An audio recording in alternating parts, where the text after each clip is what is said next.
রাতের বাংলাদেশে। শুরুতে জানিয়ে দেব শিরোনামগুলো।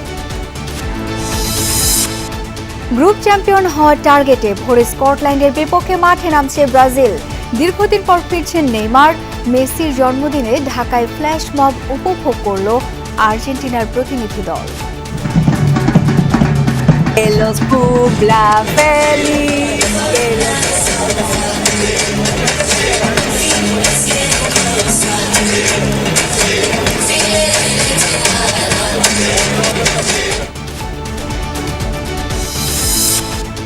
চীন সফররত প্রধানমন্ত্রী এখন বেইজিংয়ে। কাল দিনভর ব্যস্ত সূচি। শি জিনপিং এর সাথে বৈঠক শুক্রবার সকালে যোগদান ওয়ার্ল্ড ইকোনমিক ফোরামে।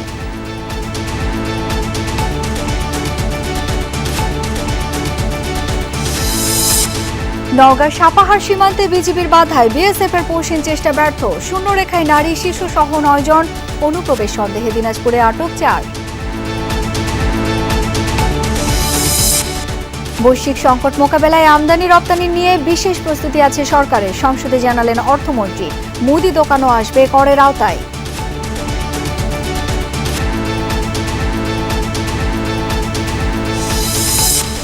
দুর্বল অবস্থায় এলডিসি উত্তোলন হলে উল্টো সংকটে পড়ত দেশ, মনে করেন বাণিজ্যমন্ত্রী।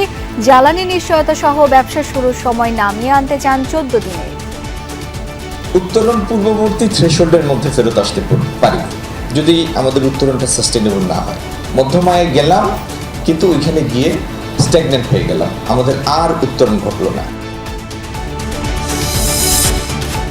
এছাড়াও রাতের বাংলাদেশে থাকছে